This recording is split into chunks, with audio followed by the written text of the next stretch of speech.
Good afternoon. कैसे हैं आप सभी का स्वागत है आपके यूट्यूब चैनल। और देखिए मैं फिर से चैप्टर 2 में आ चुका हूँ मेरे भाई, मेरे यानी कि पार्ट दूसरे में आ चुका हूँ। और इस वीडियो में बहुत ज़्यादा वो वीडियो पार्ट 1 वाला मैंने देखा कि पार्ट 1 वाला वीडियो थोड़ा सा लंबा बना दिया था, यानी कि 47 मिनट, मतलब लेखक के बारे में और प्लस में कहानी दोनों साथ में करा दिया था पहले वाले वीडियोस में। और पहले वाले वीडियोस जो भी नहीं देखो फटाफट जाके देख लेना मेरे भाई। बातचीत मैं डिस्क्रिप्शन में लिंक भी डाल दूंगा उसका, ठीक है। तो डिस्क्रिप्शन में जाओ या जहाँ से जाओ, मैं उसका एक अलग से प्लेलिस्ट बना दूंगा, ठीक है। तो वहाँ से आप सभी हिंदी के मेरा प्लेलिस्ट में जाना, आपको सब कुछ मिल जाएगा। तो ये तीसरा वीडियो है हिंदी का, ठीक है। उस वीडियो में बातचीत मतलब उस बातचीत में क्लियर कर चुका हूँ मैं कि 47 मिनट में टोटल पढ़ा दिया हूँ पूरा किताब ही हो पहला चैप्टर का। लेकिन सेकेंड चैप्टर में क्या करूँगा, ये पार्ट सेकेंड का लेखक के बारे में जीवन परिचय, तो उनका जीवन परिचय सिर्फ इस वाले वीडियोस में सिर्फ जीवन परिचय पढ़ा देता हूँ, ठीक है। और इसका एक और पार्ट आ जाएगा जो पूरा कहानी रहेगा, ठीक है, पूरा कहानी रहेगा। और उसके बाद तीसरा वीडियोस आएगा इसी के प्रति जो कि ऑब्जेक्टिव रहेगा, मतलब एक चैप्टर से 3 वीडियोस मिलेगा आपको हर। पहले वाले में मैं देखा कि कितने लोग देखना नहीं चाहते हैं, क्योंकि 47 मिनट का वीडियो है ना, तो इसलिए बंदे नहीं देखना चाहते। तो इसलिए अब छोटे छोटे से बनाऊंगा ताकि सबको क्लियर हो जाए, ठीक है, ताकि सब लोग वीडियोस को देखें। ज़्यादा लंबा वीडियो नहीं खींचूंगा, 20 मिनट तो जाएगा ही जाएगा, 20 मिनट जाएगा ही जाएगा। चलिए चलते हैं, स्टार्ट करते हैं। ये सेकंड चैप्टर है, ठीक है। उसने कहा था, इस चैप्टर का नाम है, उनके लेखक कौन है भाई फटाफट चलिए हम लोग जानते हैं। चंद्रधर शर्मा गुलेरी, इनके बारे में पूरा तरह से जान लीजिए, वरना बहुत ज़्यादा पछताओगे मेरे भाई, पछताओगे फटाफट, ठीक है। नए हो तो सब्सक्राइब कर देना। चलिए, जन्म आज इनका जन्म फटाफट कब हुआ था, 7 जुलाई को हुआ था 1883 में। क्लियर एकदम, जन्म और मृत्यु मतलब मुंह पे होना चाहिए। चलिए, निधन भी इनका याद रखिए, 12 सितंबर में हुआ था। और भाई डेट बता दीजिए, तो वर्ष कितने में, चलो फटाफट, 1922। तो 83 में जन्म ही हुआ और 1922 में मरे, ठीक है। चलिए स्टार्ट। जन्म स्थान इनका जयपुर था, एकदम याद रखना है कि चंद्रधर शर्मा गुलेरी की जन्म कहाँ हुआ था, किस जगह पे, तो क्वेश्चन आएगा, एकदम याद रखिएगा। चंद्रधर शर्मा गुलेरी की कहाँ पे, जयपुर में। क्लियर है सभी को। चलिए, मूल निवासी कहाँ थे, गुलेर नामक ग्राम के थे, इसीलिए उनका नाम गुलेरी पड़ गया था, ठीक है। गुलेर नाम थे। कांगड़ा हिमाचल प्रदेश में, यानी कि हिमाचल प्रदेश की राजधानी शिमला होती है, सभी को पता होगा। चलिए क्लियर है। पिताजी का इनका नाम पंडित शिवराम, क्लियर है सभी को। शिक्षा कहाँ से लिए थे, बचपन में संस्कृत की शिक्षा 1889 में इलाहाबाद से लिए थे मेरे भाई। और कलकत्ता में विश्वविद्यालय में क्रमशः एंट्रेंस तथा एंट्रिक्स और मैट्रिक्स 1901 में कोलकाता विश्वविद्यालय में इंटरमीडिएट किए, और 3 में इलाहाबाद विश्वविद्यालय में बीए कर लिए। क्लियर है सभी को। वृत्ति इन्होंने कैसे कैसे क्या किया है, 1904 में जयपुर दरबार की ओर से खेतड़ी के नाबालिग राजा जयसिंह के अभिभावक बनकर मेयो कॉलेज मजीबर में आए, और जयपुर भवन क्षेत्रवास के 1916 में संस्कृत भाग के अध्यक्ष। अंतिम दिनों में मदन मोहन मावली के नियंत्रण पर बनारस हिंदू विश्वविद्यालय में तथा मनीष पीठ के प्रोफेसर थे, ठीक है। इनका पूरा तरह से जीवनी आपको बताया हूँ। जन्म आपको याद क्या रखना है, जन्म, मृत्यु, इनका मूल निवास, ये अभी 3 क्लियर रखिए। जो जो बता रहा हूँ करना है। संपादन, इनकी रचना देखो, रचना कुछ भी मत याद रखना, लेकिन रचना जरूर याद रखना कि इसनो बुद्धू का कांटा किसने लिखा था, तो ये इन्हें गुलेरी साहब थे। तो ये सब मेन में जो रचनाएं आपको बताऊंगा ना मेरे भाई, वो एकदम याद करके रखना है।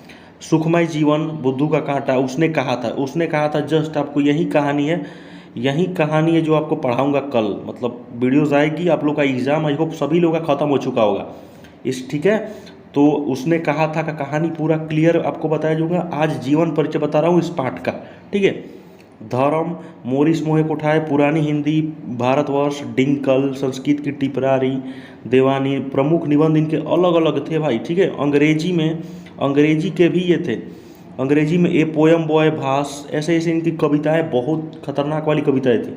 चंद्रधर शर्मा गुलेरी 20वीं शताब्दी के प्रथम चरण में एक प्रमुख लेखक थे। ये बहुत प्रमुख लेखक है मेरे भाई, बहुत प्रमुख लेखक, इतना याद रखिएगा। वे अपने समय में हिंदी, संस्कृत, अंग्रेजी सभी विद्वान थे, सभी तरह के वो विद्वान थे मेरे भाई। पुरातत्व, इतिहास विषयों का ज्ञान अपने अद्यतन तरह माना जाता है, याद रखिएगा। वे द्विवेदी के एक प्रमुख निबंधकार और बुद्धिमान थे, द्विवेदी युग के थे, ये समझ लो।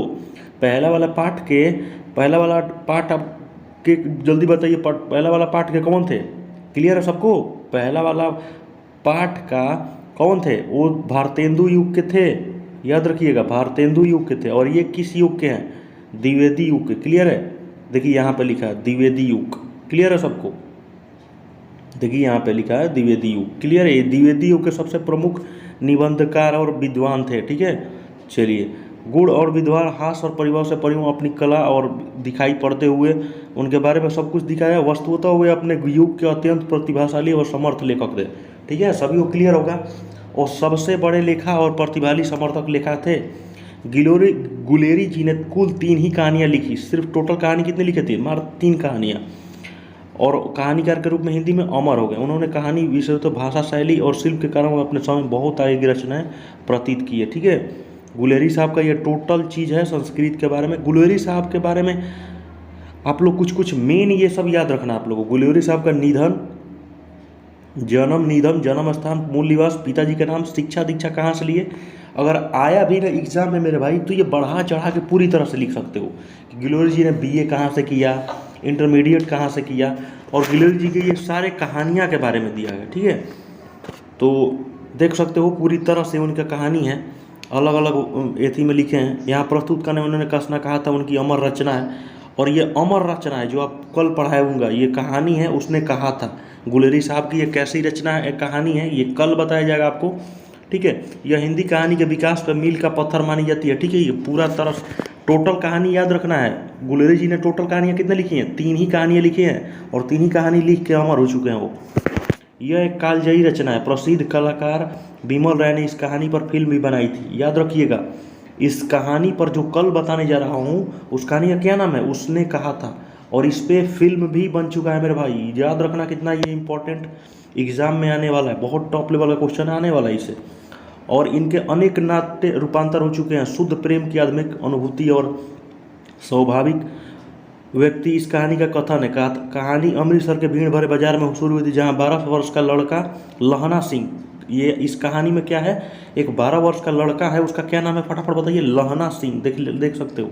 ठीक है, 8 वर्ष की एक लड़की है, लड़की को टांगे के नीचे आने से बचाता है। यानी कि वो लड़का मेरे भाई कितना अच्छा लड़का है जो 8 वर्ष की लड़की को वो टांगा चलाता है। लड़का क्या है जो 12 साल का है, पैसों के चलते टांगा चलाता है। पहले का टांगा जानते हो, घोड़ा गाड़ी, उसी को ना बोलते हैं, घोड़ा पे जो पीछे बैठता था उसको टांगा गाड़ी बोलते हैं।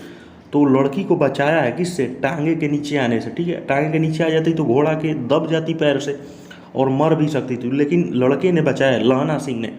लड़का लड़की को ये पूछते हुए छेड़ता है, तेरी कुड़माई मगनी हो गई। लड़की धत कहकर भाग जाती है। ठीक है, लड़की भाग जाती है मेरे भाई। एक दिन वह धत कहकर भागने की बजाय कहती है, हाँ कल हो गई। देखते नहीं यह रेशम के फूलों वाला सालू लहना सिंह हतप्रभ रह जाता है। इसके बाद लहना सिंह ने भेंट सब प्रथम युद्ध से मोर्चे पर आती है। यह याद करता है कि छुट्टी के बाद घर से लाम पर जाते समय एक सूबेदार हजारा सिंह के घर गया था। वहाँ सूबेदारनी ने मिली, वहाँ लड़की थी। लहना सिंह सूबेदारनी के प्यार की उस किरण को दुनिया से बचाकर अपने हृदय में सजोए रहा और युद्ध में अपने प्राणों की बलि देकर भी हजारा सिंह और बुधा की रक्षा की। कहानी की घटनाओं में स्वाभाविक नाटकीय है और मन और उत्कर्ष की संचय करते हुए गतिशीलता के कारण जबरदस्त असर डालती है। इस तरह प्रतिदिन और जो कहानी का प्राण मानी जाती है उसका अद्भुत रचाव है। वातावरण की सृष्टि करने में लेखक अपूर्व सफलता प्राप्त होती है। आरंभ से ही कुतूहल पाठक को अपने पाठक में बांध लेता है, कहानी को उस बिंदु पर पहुंचाकर ही विराम लेता है, किंतु तब कहानी का प्रभाव मन में गूंजता है।